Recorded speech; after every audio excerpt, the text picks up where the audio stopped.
A sequência de vermelho, branco e sangue azul pode cometer o pior erro possível. Quer saber qual é?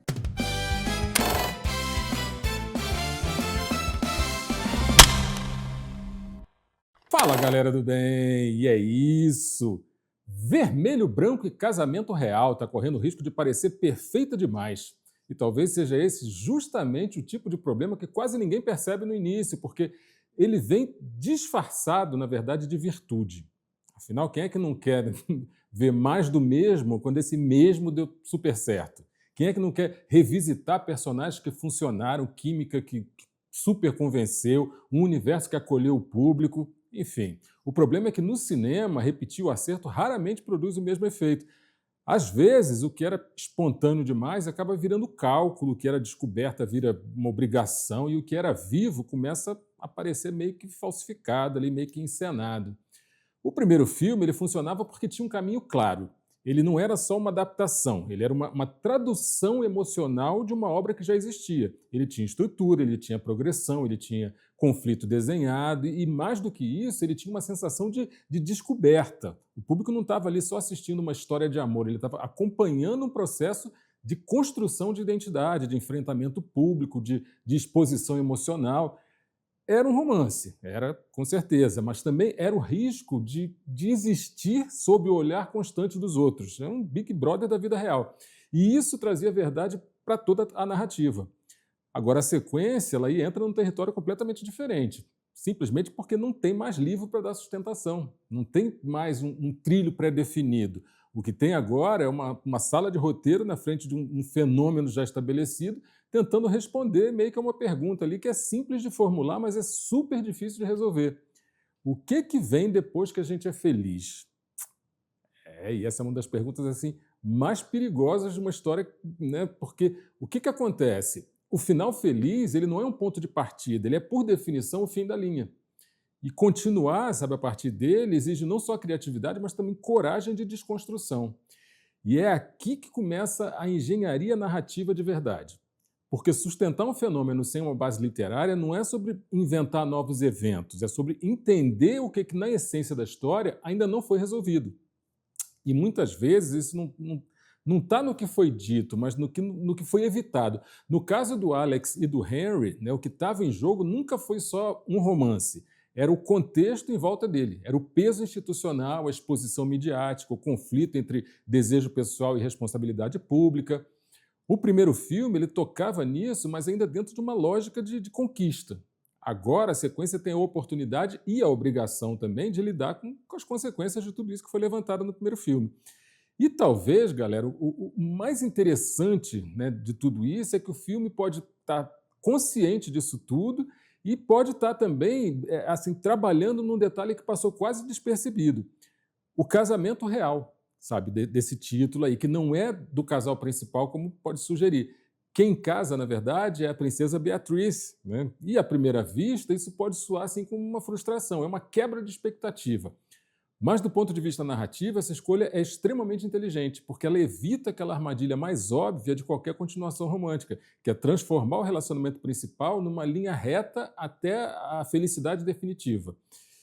E aí, no momento em que a gente desloca o centro do evento e cria, na verdade, um espaço de tensão, esse casamento deixa de ser o clímax da história e passa a ser o cenário onde outras coisas acontecem. Ele se torna um ambiente meio que de, como é que eu vou dizer, meio que de pressão, sabe? E um palco onde todos os olhares estão voltados para a imagem, para o protocolo, para a manutenção de uma narrativa pública, enfim. E é nesse tipo de ambiente que as relações verdadeiras elas acabam sendo testadas. Não no momento da conquista, mas no momento da manutenção. Porque vamos combinar, né, galera? Manter é sempre muito mais difícil do que conquistar. Isso aí é fato e é inegável. E aí, dentro desse contexto todo, o casamento da Beatriz ele pode funcionar como um dispositivo dramático super poderoso. Não é sobre quem está no altar, mas sobre quem está ao redor dele. É sobre como o Alex e o Henry eles se comportam quando eles não são o centro, mas eles continuam sendo observados. É mais ou menos por aí. É sobre o que acontece quando o relacionamento deles deixa de ser uma novidade, né? Deixa de ser objeto de adoração, de estudos e tal, e passa a ser um símbolo. E símbolos no cinema, vocês sabem, né? Assim como na vida, eles são difíceis de sustentar sem desgaste. Esse aí é o ponto onde a história pode começar a amadurecer de verdade.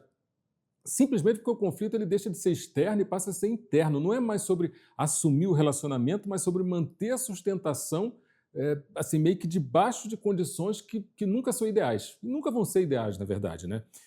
E aí, galera, entram camadas que o primeiro filme ele só sugeria. O cansaço, a negociação constante, o peso de representar alguma coisa maior do que eles mesmos, enfim. E quando a gente amplia o olhar, na verdade, a gente percebe que esse não é só um drama pessoal, é um sistema inteiro operando ali ao redor desses personagens. De um lado, a presidência americana, né, com toda a sua lógica, né, de imagem, estratégia, influência e tal, representada pela presença da Uma Thurman, e do outro, a monarquia britânica, né, com toda aquela tradição, os rituais, a rigidez histórica.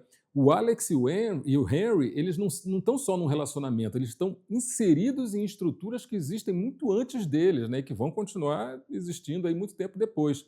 E isso muda completamente a natureza da história, porque o amor, nesse contexto, ele não é só um sentimento, ele é um elemento político. Ele é observado, ele é interpretado, ele é utilizado, fundamentalmente ele é utilizado, e ele se torna parte meio que de uma narrativa muito maior, que precisa ser controlada, que precisa ser ajustada, que precisa estar sempre ali enquadrada. E é exatamente nesse ponto que o filme pode encontrar a verdadeira força dramática dele. Quando o afeto deixa de ser livre e passa a ser condicionado, é quando realmente tudo começa a acontecer. A direção da Jamie Babbitt ela tem aqui uma oportunidade muito clara. Não basta usar aqueles palácios maravilhosos como cenário de luxo, não basta construir imagens bonitas, sabe? O desafio é usar essa grandiosidade para criar contraste, mostrar como é que diante de estruturas tão gigantescas os personagens parecem tão pequenos, como é que as escolhas individuais são constantemente atravessadas ali por forças que são muito maiores do que eles e que eles não conseguem controlar. E é nesse contraste entre o monumental e o íntimo que o cinema acaba encontrando a verdade, onde realmente a gente olha as coisas de frente. E, no fim das contas, tudo isso depende de quem está em cena. O Nicolas Galitzine, né, e o Taylor Zakhar Perez eles já provaram que eles têm química. Só que agora o jogo é outro, porque química resolve o início de uma história. O que sustenta, né, esse meio todo aí, principalmente a continuação, é a construção, é a nuance, é a capacidade de comunicar o que não está escrito ali no roteiro, o que não foi determinado pela direção, enfim. E o que se espera agora não são grandes declarações, mas pequenos sinais. Aquele olhar que evita, aquele gesto mais contido, o silêncio que pesa mais do que qualquer fala. É nesse nível de detalhe que a narrativa ela pode ganhar profundidade, porque o verdadeiro desgaste de um relacionamento não acontece nos grandes conflitos, sabe? Ele se revela ali nos intervalos, nas pausas, nos silêncios, naqueles momentos em que ninguém está prestando muita atenção, ou pior, né? Naqueles momentos em que todo mundo está prestando atenção, como é o caso dos nossos personagens aqui. E talvez seja exatamente isso que essa sequência precisa entender, sabe? Que o público já não está mais interessado só em ver esses personagens juntos. O público quer saber, e assim com uma avidez assim, absurda, o que custa manter esses dois assim. Quer ver as fissuras, quer ver as renúncias dos dois lados, os ajustes invisíveis que estão segurando ali essa relação que é tão exposta para o mundo. Resumindo, o público quer ver o que sobra quando o encantamento inicial dá lugar para a realidade, para o feijão, né, do dia a dia. No fim, galera, essa continuação não é sobre repetir uma fórmula, é sobre justificar a própria existência, porque toda sequência ela carrega uma pergunta silenciosa. Por que essa história precisa continuar? E a resposta nunca está no sucesso do primeiro filme, está na capacidade do segundo de revelar alguma coisa que ainda não foi dita. Com sorte, conseguiremos passar a noite sem mais escândalos. Oi? A noite é uma criança, mãe. E lembrando que não existe um livro para essa segunda parte, ou seja, tudo é consequência do que aconteceu lá atrás. Se Vermelho, Branco e Casamento Real conseguir transformar esse cenário, né, que aparentemente é secundário, aí, num espaço de tensão real, se ele conseguir usar o casamento da Beatriz não como uma distração, mas como um espelho das pressões que cercam o Alex e o Henry, então existe ali um caminho possível. Aí eu começo realmente a acreditar que vai ser uma grande obra. Um caminho que não só agrada ao fã, mas que também respeita o espectador. Porque, no fim das contas, amadurecer uma história não é transformar aquilo tudo numa coisa mais complexa. Muito pelo contrário, é simplesmente fazer com que fique mais honesta. Talvez seja exatamente isso que esteja em jogo aqui, é uma coisa que a gente tem que prestar bastante atenção. E agora eu quero te ouvir, esse deslocamento do casamento, ele é uma escolha estratégica para aprofundar a história ou é o primeiro sinal de que ela já não sabe mais para onde ir? Porque, no fim das contas, não é sobre quem está no altar, é sobre quem está sendo pressionado fora dele. E essa é a parte que realmente importa.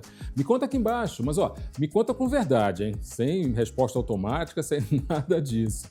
Porque quando a gente começa a olhar para a estrutura, não tem mais como assistir do mesmo jeito. Isso aí é inegável. E você já sabe, né? No Papo no Set a gente não vê só o filme, a gente vê a engrenagem. E por causa disso, a gente se vê no próximo set.